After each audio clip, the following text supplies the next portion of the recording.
praktik mafia tambang itu adalah bukan terjadi kali ini saja, tapi itu berlangsung sejak lama dan kemudian tetap saja terjadi sampai sekarang, bahkan semakin subur. Bayangin, karena ini sudah melibatkan aparat penegak hukum.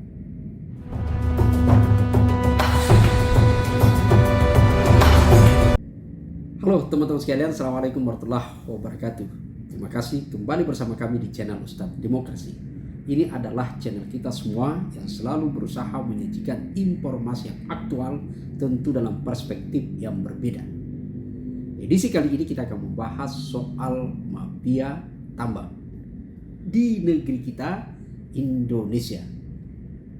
Soal mafia tambang ini adalah bukan baru pertama kali diperbincangkan, bahkan sedari dulu sebenarnya adalah terus terjadi hingga sekarang ini. Bahkan ada yang menyebut semakin tumbuh subur.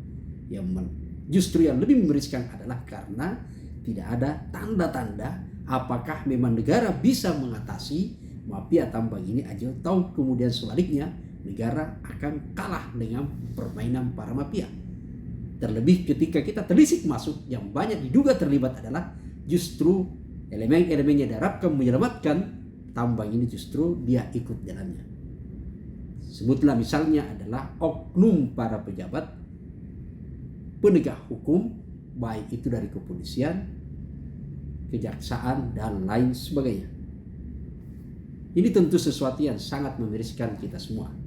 Tapi teman-teman sekalian, tahan dulu. Sebelum kita membahas lebih jauh berkaitan soal mafia tambang ini, saya ingin mengajak kita semua untuk mendengarkan atau menyaksikan dulu penjelasan dari Ketua KPK periode 2011-2015 Pak Abraham Samad. Yang kita tahu semua, di periode beliau sesungguhnya adalah KPK begitu sangat konsen membongkar berkaitan dengan praktik mafia tambang ini. Bahkan Profesor Dr. Mahfud MD selaku Menko Polhukam juga dibuat gerah dengan praktik mafia tambang tersebut. Terlebih ketika menyusul ada pengakuan dari Ibtu Ismail Bolong yang kemudian menyatakan bahwa secara terang benderang dirinya terlibat dalam praktik mafia tersebut, mafia tambang ilegal, yang meskipun itu tidak dijelaskan secara tegas bahwa dirinya mendapat restu dari institusi kepolisian, tapi setidak-tidaknya menyebut nama petinggi di institusi tersebut. Walau apakah itu terbukti atau tidak. Baik, kita saksikan seperti apa penjelasan dari Pak Abraham Samad. Sedari dulu, mafia tambang itu menguras secara membabi buta sumber daya alam kita, khususnya mineral dan batu bara, yang mengakibatkan ketimpangan ekonomi, pemiskinan struktural, dan pencemaran lingkungan secara masif. Ini dikarenakan tata kelola pertambangan minerba hanya menguntungkan oligarki tambang dan segelintir orang.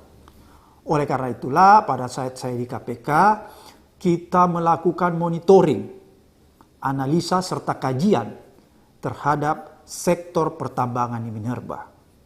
Dan ketika itu kita menurunkan tim ke lapangan untuk melakukan supervisi, koordinasi, dan monitoring terhadap permasalahan pertambangan minerba.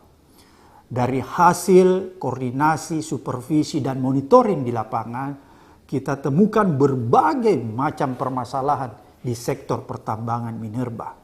Sehingga pada saat itu kita melihat bahwa permasalahan-permasalahan yang timbul dari pertambangan minerba mengakibatkan potensi pendapatan negara yang harusnya bisa didapat secara maksimal itu menjadi hilang, atau boleh dikatakan terjadi total loss. Jadi kalau kita memang concern memperbaiki tata kelola di sektor pertambangan minerba, mineral dan batu bara, dan menutup peluang terjadinya fraud dan korupsi di sektor pertambangan minerba ini, maka pendapatan negara yang bisa dihasilkan dari sektor pertambangan ini menjadi luar biasa.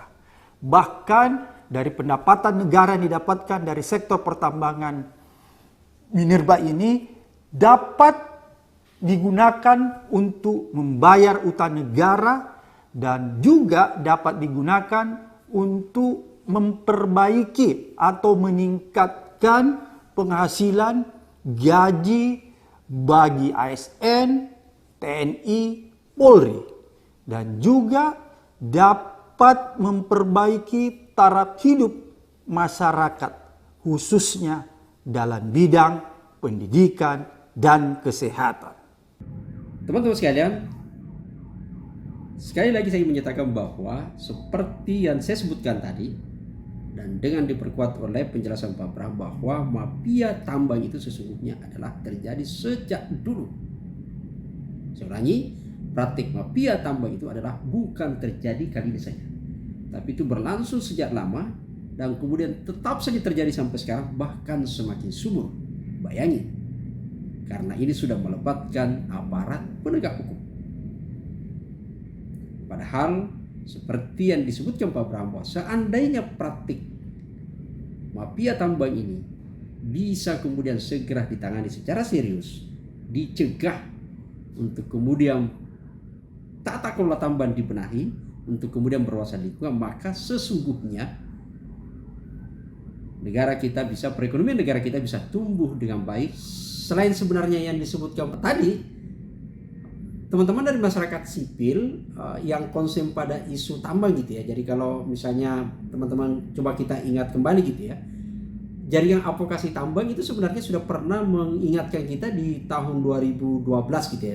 Dari hasil studi mereka terungkap bahwa 34% daratan Indonesia itu sebenarnya sudah diserahkan kepada korporasi dengan jumlah izin itu sampai lebih 10.000 untuk digunakan sebagai lahan tambang. Bayangin, tambang mineral itu adalah minerba gitu ya, mineral dan batu bara gitu. Itu di luar lagi dengan tambang lain termasuk GDC dan macam-macam. Bayangin, jadi daratan kita sebenarnya hampir dikuasai sampai sudah 34% gitu ya. Dan lebih miris lagi karena ternyata ada dari masih data teman-teman dari Jatam itu ternyata ada 3,9 juta hektar gitu ya, kawasan hutan lindung itu terancam, dalam kondisi terancam pada saat itu, untuk kemudian juga lagi-lagi adalah akan dicoba dieksplorasi sebagai lahan tambang itu. Tentu karena tata kelola pertambangan kita, cara mengeksplorasi itu kemudian tidak berwawasan lingkungan, maka ancamannya adalah berada pada kerusakan lingkungan gitu ya. Jadi data Jatam itu menyebutkan bahwa ada sekitar 70% kerusakan lingkungan kita itu diakibatkan karena proses operasi pertambangan kita memang tidak berwawasan lingkungan gitu ya. Ini yang saya kira menjadi PR kita semua gitu. Nah, teman-teman sekalian, apa implikasi lain sebenarnya dari soal mafia tambang ini selain dengan kerusakan lingkungan dan macam-macam? Saya ingin memperlihatkan juga, teman-teman sekalian, yang lebih parah juga adalah karena memang yang namanya mafia gitu ya. Tentu mafia itu adalah bukan untuk memikirkan kesejahteraan publik gitu ya, bukan di situ, tapi mereka yang memikirkan adalah bagaimana hanya memperkaya diri sendiri gitu. Jadi kalau konstitusi kita menyebut bahwa bumi dan air dikuasai oleh negara untuk dimanfaatkan, dikelola sebaik-baiknya untuk kemakmuran rakyat, nah ini bumi dan air dikuasai oleh mafia untuk kepentingannya sendiri. Ini yang selalu kita warning gitu ya. Akibatnya apa? Maka terjadi potensial loss. Nah, teman-teman dari koalisi anti mafia tambang sebenarnya dalamnya termasuk ada PWYP gitu ya.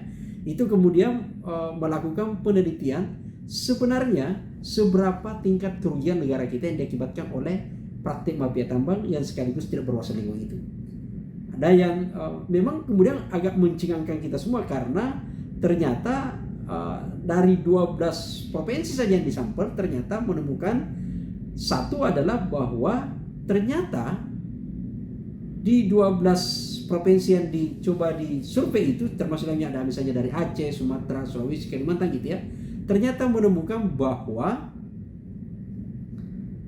temuan mereka sebagai akibat dari izin usaha operasional tambang itu ternyata bermasalah, itu kerugian mencapai sampai 4 triliun. Di luar itu ada lagi menemukan bahwa yang punya IUP ternyata tidak semua juga perusahaan yang sudah memiliki izin usaha pun itu ternyata tidak semua memiliki NPWP. hanya 50% yang memiliki NPWP. Artinya ada 50% tidak memiliki NPWP. Itu artinya 50% sebenarnya adalah tidak taat pajak. Artinya 50% itu tidak membayar pajak. Itu kan logika-logika sederhana yang artinya lebih jauh adalah ada 50% yang mengumpan tidak menyetor uang kepada negara, artinya hanya menyetor kepada atau memperkaya diri sendiri gitu. Ini yang sebenarnya harus dibongkar betul, diungkap untuk kemudian bagaimana supaya upaya penyelamatan masuk ke negara kita. Yang lain adalah partai lain dalam yang akibat dari mafia itu kong kali ini adalah iuran reklamasi gitu ya, reklamasi pasca tambang. Yang kita tahu semua ini banyak menjadi temuan juga di KPK bahwa ternyata tidak semua perusahaan tambang itu menyetor gitu ya, atau membayar di Pemda untuk kemudian. Anda bayangin kalau ternyata membayar saja itu belum tentu bisa dikembalikan semula. Bagaimana kondisi lingkungan apalagi memang tidak membayar. Itu artinya habis eksplorasi, perusahaannya berangkat menimbulkan bengkalai. Itulah yang terjadi teman-teman sekalian. Dan tentu kita tidak berharap bahwa praktik mafia tambang itu akan berlangsung terus. Persoalannya sekarang adalah apakah kita akan diam saja atau tidak? Ini kan pertanyaan. Atau seperti apa yang harus kita lakukan bersama? Karena kita tahu bahwa seperti penjelasan Pak Abraham tadi bahwa ini adalah sesungguhnya potensial yang harus kita manfaatkan. Hitung-hitungannya tadi sederhana bahwa ada kerugian negara. Dan memang betul berdasarkan data di keuangan gitu ya. Kalau kita lihat teman-teman sekalian di Kementerian Keuangan, bayangin dalam kondisi yang carut marut saja, begitu tidak sehat tata kelola tambang kita, itu masih menjadi bagian yang menopang perekonomian kita. Bahkan dia menjadi sektor unggulan pendapatan negara non pajak gitu. Jadi kalau kita lihat misalnya, kalau berdasarkan data IMA gitu ya, sebuah asosiasi di bidang pertambangan gitu menjelaskan bahwa sebenarnya tahun 2018 saja itu penerimaan negara bukan pajak yang disetor dari sektor minerba gitu ya, mineral dan batu bara itu mencapai sampai 46,6 triliun. Itu meningkat di tahun 2017 hanya 37 triliun. Bayangin. Dalam kondisi tata kelolanya saja yang tidak sehat sudah bisa menghasilkan 46,6 triliun. Artinya sebenarnya adalah kalau ini dikelola secara baik, maka negara kita bisa sesungguhnya adalah masuk dalam kategori kaya. Tidak seperti sekarang ini disebut sebagai negara yang sumber daya alamnya berlimpah, tapi dia masuk pada negara yang justru, mohon maaf, negara urutan ke-7 tertinggi utangnya gitu loh. Nah, walau-walau gitu ya. Tapi teman sekalian, pertanyaan sekarang ini adalah sesungguhnya apa upaya harus kita tempuh untuk kemudian bisa melakukan perlawanan terhadap gerakan mafia tambang ini? Apakah cukup dengan memperbaiki regulasi? Mohon maaf, kita sudah punya undang-undang tentang tata kelola tambang, tapi kemudian juga ternyata tidak efektif. Karena lagi-lagi mereka biasa memainkan celah hukum.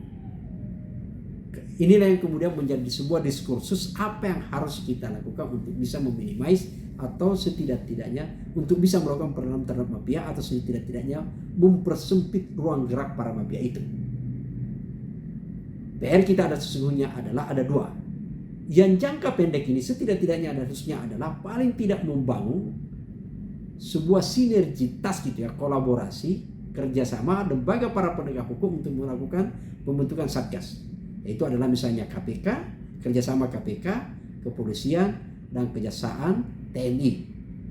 Untuk kemudian melakukan upaya keras bagaimana melakukan perlawanan terhadap mafia tambang. Yang kedua jangka panjangnya adalah, ini karena kita akan masuk pada Pilpres di 2024 ini. Tentu kita tidak ingin lagi presiden kita ke depan itu adalah yang tidak terlalu peduli pada isu pertambangan yang berwawasan lingkungan. Setidak-tidaknya tidak boleh mundur gitu ya. Jadi presiden ke depan itu adalah harus memiliki komitmen yang jauh lebih kuat lagi, memiliki program yang jauh lebih tegas untuk kemudian memastikan bahwa it's okay, tambang boleh saja ada, tapi dia harus pastikan berwawasan lingkungan dan tidak boleh atau memiliki sistem yang betul-betul tidak memberikan ruang celah untuk terjadinya korupsi atau fraud. Caranya gimana? Tentu presidennya adalah nanti ke depan kalau kita memilih harus dipastikan memiliki rekam jejak terhadap bagaimana mereka pemahaman tentang tambang sekaligus jejak mereka kemudian isu-isu tambang gitu ya. Bukan ini ya. Karena jangan sampai justru bumerang ternyata di saat menjabat mereka justru banyak berkolaborasi para oligarki memberikan izin tambang di daerahnya. Atau setidak-tidaknya kalau baru atau belum pernah menjabat, jangan-jangan mereka justru terlibat dalam bisnis mafia tambang. Walau